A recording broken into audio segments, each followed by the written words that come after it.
Now, the gate, of course, is also down on this side, so we have Vlad and the Grave Guard who have stepped through the gate here and are attacking the halberdiers that are on this side. Vlad making rather short work of them.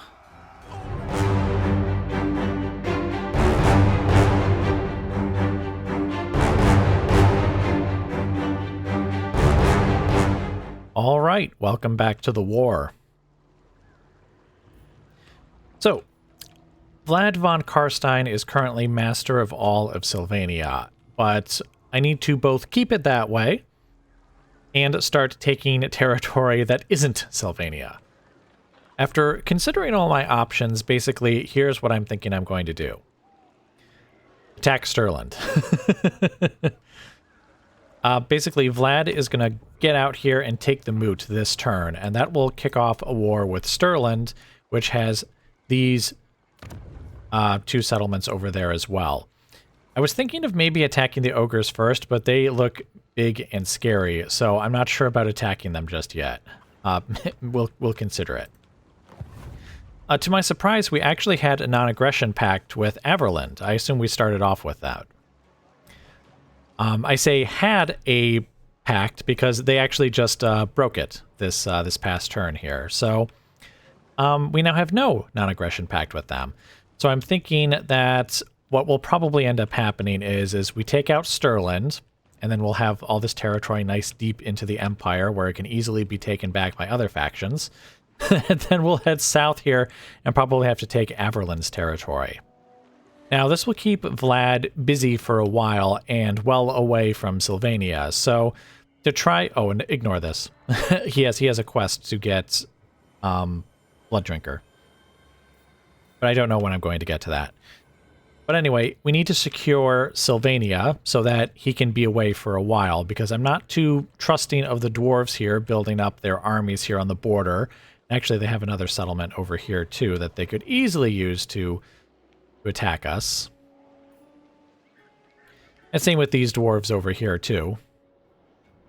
Another reason, I just realized, another reason I was going to pick Stirland to attack, not only because, like, they're easily bordering us, but they are most likely the ones to just go to war with us on their own if we don't do something. Because, like, all the other Imperial factions, they have aversion, which basically everyone seems to have, and prejudice of -60. But if you go to Stirland, they have the aversion of 40, -40, but then their ruler's prejudice is -180. So I think they're being pushed quite heavily into attacking us, and I think we need to strike first. So anyway, that's why I'm doing Stirland first. I'm also hoping that our diplomatic relations with Averland were a little higher than some of the other Imperial factions anyways. So I was just kind of thinking that we could attack them second if necessary. But anyway, to secure the borders against everyone, basically we've got Schwarz in here, or what is it? Schwarzhafen here. I've already built it up to the second level here, and I'm also giving them corpse pile, which will up their garrison and will also, it won't give them walls, but it'll make it like a minor settlement battle. So hopefully that will protect them from an attack either from the dwarves or from Averland. Castle Drakenhof itself actually has quite the sturdy garrison, so I'm not too worried about that. And then it'll probably get sturdier soon, because I'm thinking of upgrading that to the next level of settlement as well. Or the next tier of settlement. And then we have Waldenhof here, which is also being upgraded, so its garrison will be improved here soon, and I'll probably give them walls as well. Well, not walls, the corpse pile. So their garrison can hopefully hold off either attacks, again, from the dwarves or from any Imperial factions who try to come after us. Now, I have to be honest, though, I think that I'm not too worried about attacks from the north, just because we have the Wargrove of Woe over here, who seems to be fighting with the Imperial factions here, so I think they're kind of busy. I'm not too worried about the ogres either, because while they do have aversion to us, it's very small, and they don't have any prejudice, so we can come for them kind of at our leisure, or at least I think we can. More worried about the other factions. So, without any further delay, his army is nearly replenished. There's just a couple of bits here and there, and I think I just recruited a skeleton unit to replace the ghosts that we lost. King of Darkness. It is time for war.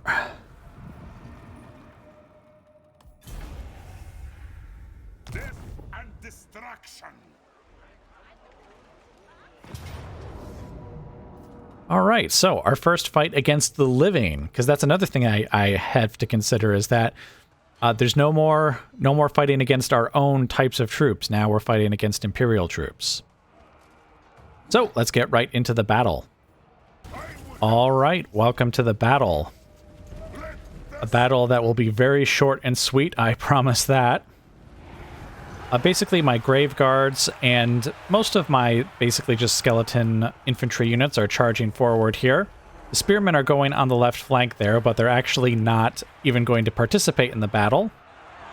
Over here on the right flank, I've got the Blood Knights tying down this spearman unit so that the hounds can then attack them from behind, while the Black Knights take out the crossbow unit, since it's their only ranged unit.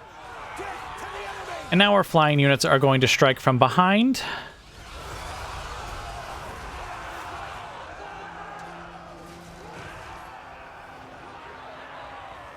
So now most units are either routing or being attacked from behind, and therefore will probably be routing quite soon.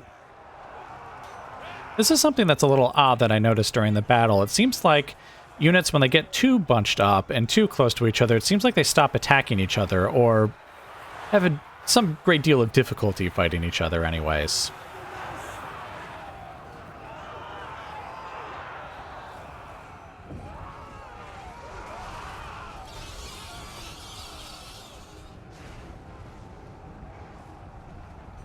Honestly, I think the battle is actually over. I didn't see... I thought there would be some kind of, like, pause like there was with Empire Total War. Some kind of indication that the pop-up had come up saying that you could end the battle now. Now, as I said in my prologue episode, I don't do that sort of thing. I chase down the enemy to the end and enjoy watching them get killed by my troops. I think it's a little less satisfying, though, in Warhammer 3, to be honest. Mostly because it just seems to... Like it's nice spectacle, right? Watching these Vargheists like throw guys around like that. But it seems to take a lot to actually kill them. Like many of the guys who get flung around here just sort of get right back up again. Like you see that guy there, you see he's just getting right back up after being flung all the... Oh, and then he dies. But anyway, the rest of the quote-unquote battle is just... my units running around here killing them. And I do believe that this doesn't really help in any way. Like, if I just ended the battle right now, they would have all died. They wouldn't have, like, shown up somewhere else or anything. I don't think that even works in this game, because you can't move units around outside of, a Lord's army anyways. I wonder... maybe one of you can answer this in the comments. Do they still get extra experience for attacking and defeating, like, routing units, or killing them, I should say? Or does even that very small plus not exist? To be clear, I would do this sort of thing regardless. Like I said, I consider running down the enemy to be as much a part of the battle as any other part of the battle, so I wouldn't skip over it. But I would be curious as to know if there was literally any benefit at all, other than, obviously, the enjoyment of watching it occur.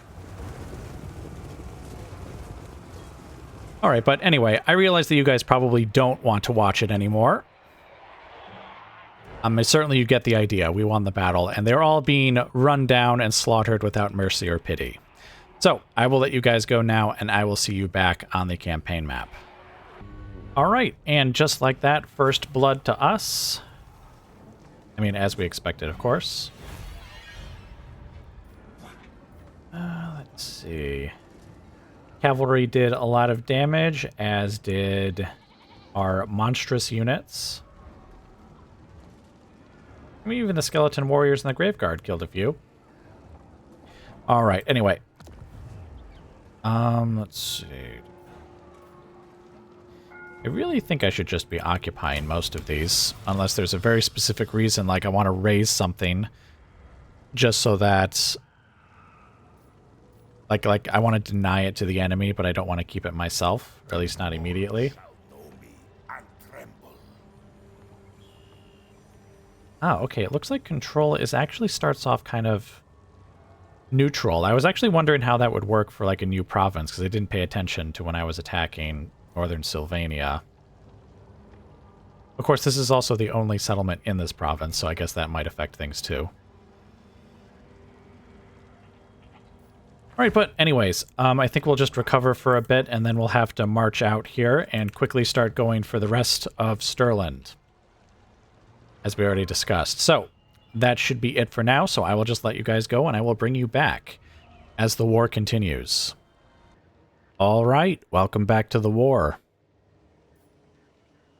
So, just to get a couple of things out of the way really quick. First off, my voice might be even more nasally and sickly sounding than normal because I am recovering from what I assume is like a cold or something. So, I do apologize for an even poorer quality voice than normal. But moving right along, let's see, I don't think there's too much to talk about what's been happening in Sylvania. I've been spending some money building up various buildings, like Waldenhof has its defensive building here, just to hopefully hold back anyone who might attack us from that direction.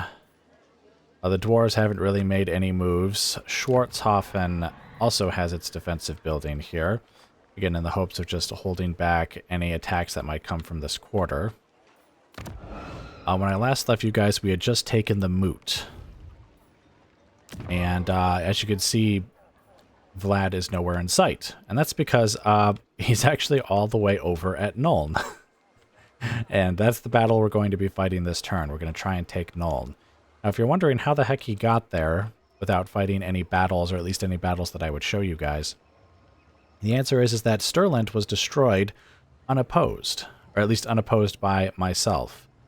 You can't see them on the map anymore, but I'll show you them, or show them to you here. These Skull Takers, and I think we did see them at least briefly on the map before I let you guys go last time. But these Skull Takers were at war with Stirland, and so they attacked Wurtbad, and I assume sacked it or something. But they didn't occupy it, and Vlad was within range, so we just walked in and took it the next turn unopposed. Skull Takers then did the same thing with Flensburg, so once again I just walked over here and took it unopposed. So that's why I didn't show you guys any battles, because there weren't any. The Changeling is enjoying just sitting here raiding my territory, but I didn't feel that I could kick him out with my current force. Also, I guess we ran off rather quickly, but anyway. So Stirland was destroyed, but before we even managed to take Flensburg, we were declared on, war was declared on us by Wissenland and Nuln. And so that's why I have crossed the bridge here to attack Nuln, because it was actually sparsely defended. The garrison, not very great at all, though we do see that they have sizable armies in the area.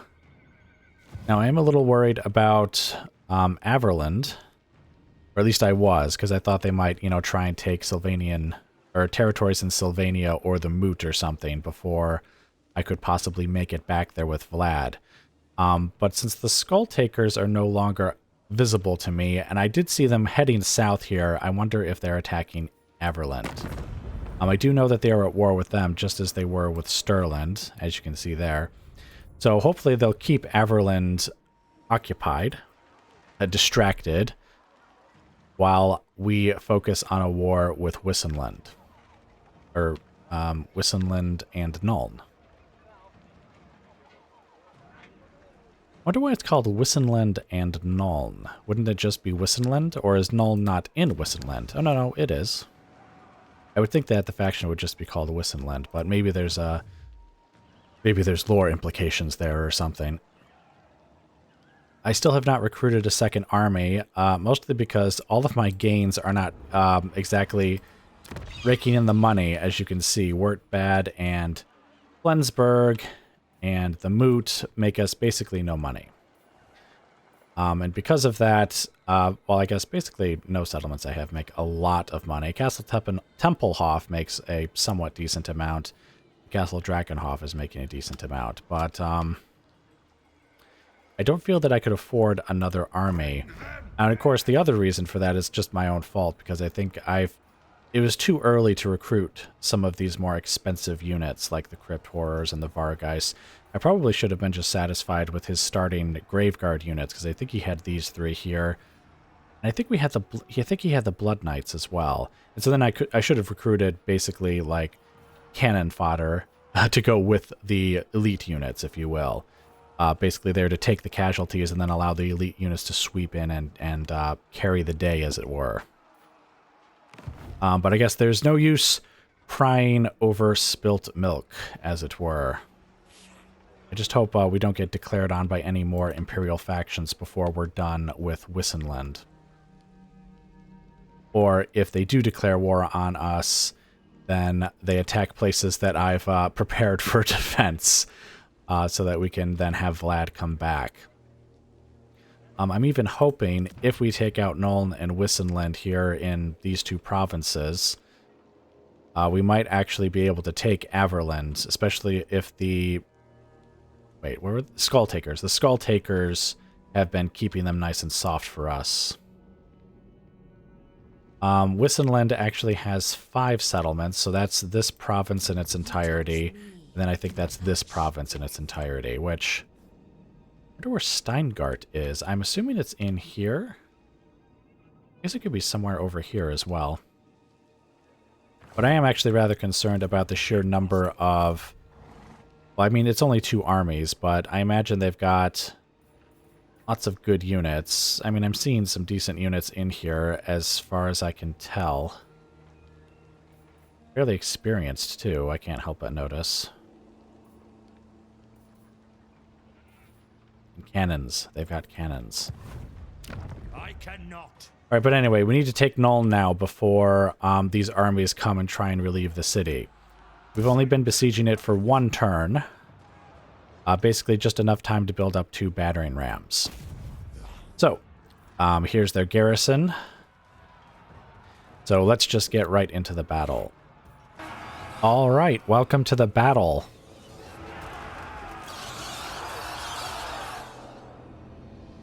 Basically, here we are at Nuln, and I should mention that I believe this battle map is actually a modded one. You'll have to check my load order. I think there's a mod specifically that changes the Nuln battle map. But anyway, what we've got here is our flying units, the 2 bats and the Vargeists, are attacking the crossbowmen up here on the walls. They're doing this in support of Vlad, who is attacking this side here. We've got a battering ram going up to the gate here. He has about half the army with him. 1 of the cavalry units, 1 of the dire wolves, the crypt horrors, and some of the skeletons. Oh, except actually, no, he doesn't have 1 of the dire wolves. They're actually over here. I forgot to actually move them. This is actually where the battle initially would have started, if I hadn't moved anyone. So I end up having the dire wolves here just start running towards the gate to attack it, since I really can't like bring them across the water here to join Vlad. A little unfortunate, but oh well, it is what it is. I think they basically don't participate in the battle because they never make it through the gate. Over on this side, we have Isabella and Posner with the other half, essentially, of the army. There's the dire wolves there, a Graveguard unit with the battering ram, the Blood Knights, and then we also have a Graveguard unit and skeleton warriors and skeleton reapers with the corpse cart on this side. Now, because we do have Vanguard deployment for basically all of our units, they're actually basically able to start right up against the wall here. So even though it's the opening moments of the battle, they are able to basically immediately get up here on the wall. I do have the corpse cart over here basically because I think it gives them fire attacks and magical attacks in addition to a slight stat boost. For any units that are within range anyways. So, anyway, let's go back over here because, okay, yes. So I've pulled back the flying units at this point. Most of the crossbowmen are in retreat, but the halberdiers have come up here on the walls, and I didn't want the flying units to fight them for too long. So I pulled them back, and that does cause the crossbowmen to rally, but that's fine, because we will come for their souls later. The gate should be down momentarily, and once it is, the Graveguard and Vlad go in first.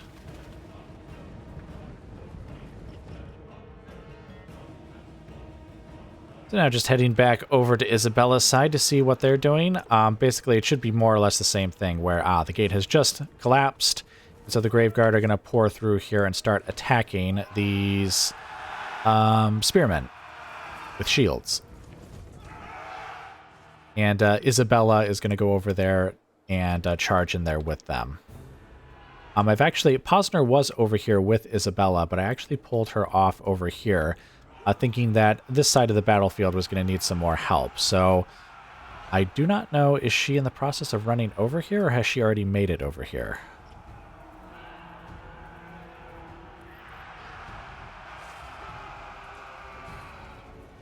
I mean, she looks very different from the Graveguard, so I think I would see her if she was already over here. Oh, there she is, running over here to join us. All right, so now let's head back over to this side. Now, at this point, the enemy has started to build towers on this side. I didn't know this, but apparently you can't attack them until they're finished being built, because I was sitting here like with the flying units just going, waving my mouse around here going, why can't I attack this? But I was able to select it once it was finished being built, so it looked like I just had to wait. Now the gate, of course, is also down on this side, so we have Vlad and the Graveguard who have stepped through the gate here and are attacking the halberdiers that are on this side.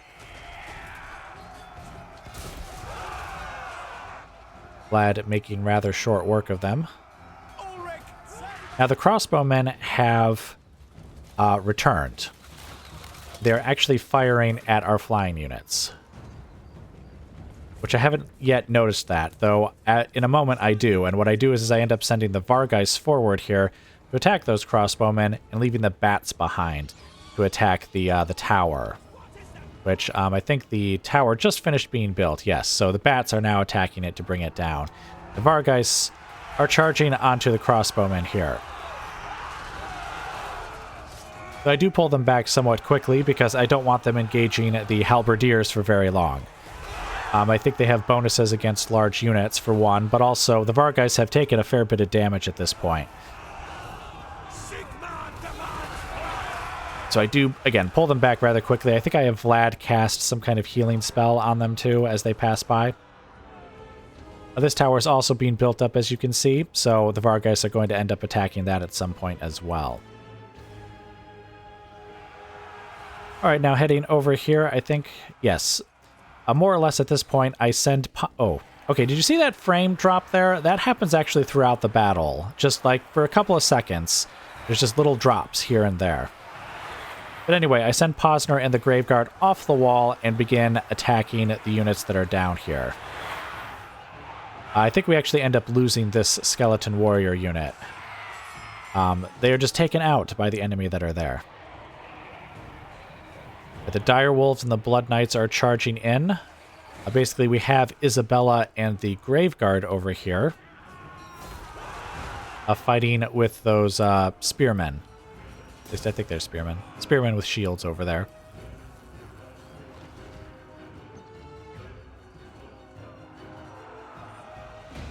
All right, so heading back over to Vlad again.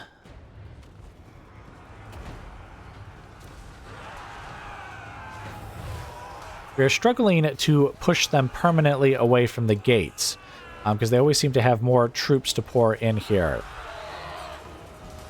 The Graveguard are pushing in, though, now. Hopefully we'll do a fair bit more damage and assist Vlad. I think part of the reason why they're pulling past like this is because this unit of halberdiers here is in retreat, and that's the one that they were targeting. I do correct them and tell them to attack this unit here in just a moment, the one that's actually standing and fighting. Over there you can see the Vargeists have Vlad cast a healing spell on them, so they're doing a little better now, and I am having them attack this tower to take it out. I think the bat should have this tower down here in a minute.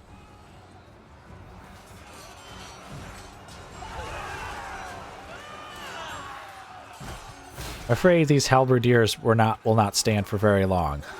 Fight, men! Fight for our right to live! All right. So anyway, let's go back across the battlefield again and see what Isabella is up to. Well, Isabella and Posner.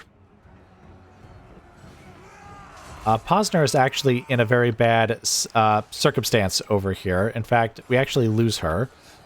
Fortunately, not permanently. I remember during the battle going, "No, not Posner! We've lost her!" But once I got back to the campaign map, she was, I guess, fine. I guess maybe when they're defeated in battle, the heroes have, like, a chance of not dying. Or maybe just being wounded or something. Yeah, the warriors are, or my skeleton warriors are being beaten up over here. And again, we do lose that unit. That unit is totally toast. Absolutely toast. I think they are about to win their fight over here. I have brought in the Blood Knights and the Dire Wolves just behind the Grave Guard there. And what's going to happen here is there's a barricade. And so once we're done taking out the enemy over there, the Dire Wolves and the Blood Knights surge forward and get over here to attack this barricade. Because basically I want them to go through the streets here to attack, well, these guys for one, but also to attack on this side here because, again, the situation is not the greatest over here. I have also started putting the Reapers up here on the wall because I want them to come down and assist here.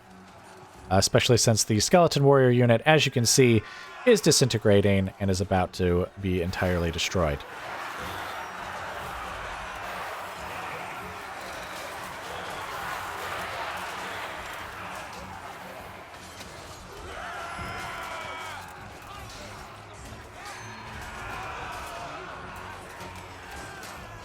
Take as many of them with you as you can.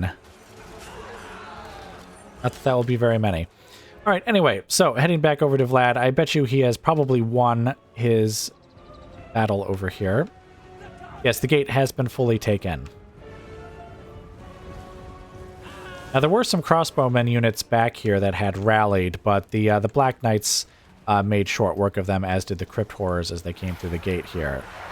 And there are, like, some units that are still here technically routing, but basically this side of the battlefield is won, with only the routers still alive. Oh wait, they're turning around and coming back.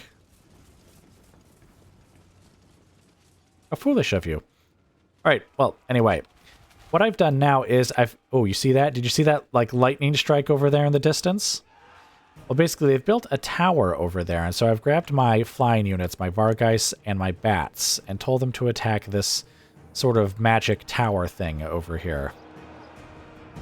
And they do hardly any damage to it, though. I think the tower does way more damage to my flying units than they do to it.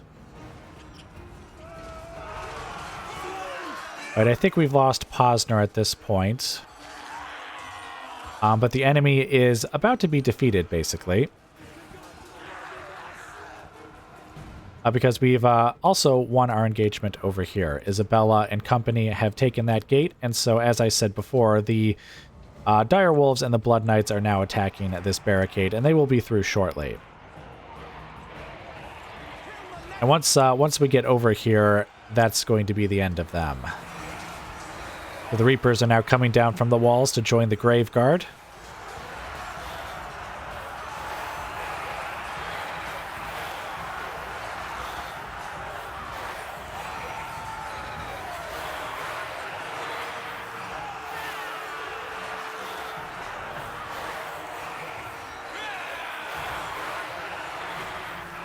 Bit of a disadvantage. I assume my Graveguard are at a disadvantage here because they're fighting uphill against so many units. So again, they will be saved momentarily by the Blood Knights and the Dire Wolves. Let's see, what kind of unit do they have over here? Who are you? spearmen over here, and then I think these are crossbowmen. Indeed they are. I don't know if they start firing at the my units that are attacking the tower there, but I don't think they do.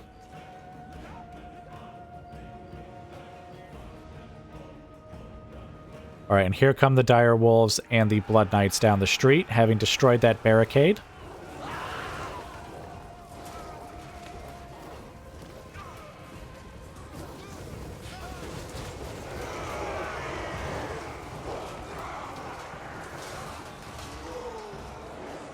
With that, that unit is basically destroyed.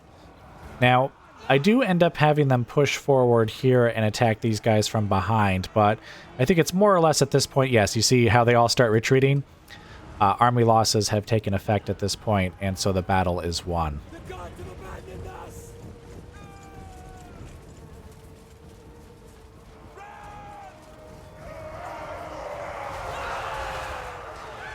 Oh dear.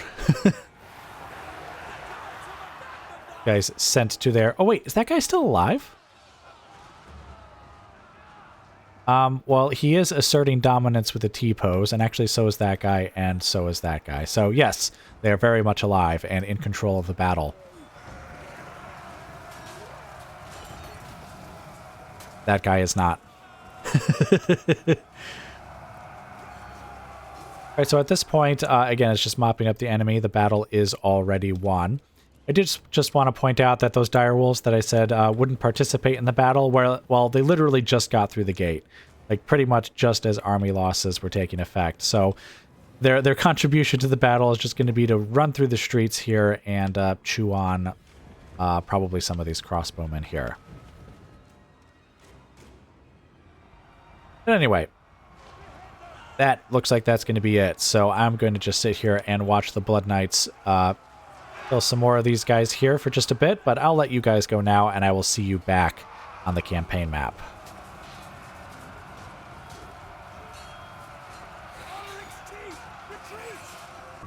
Alright, well, our losses were a tad on the heavy side, and it looks like we lost Posner and we lost one of the skeleton warrior units.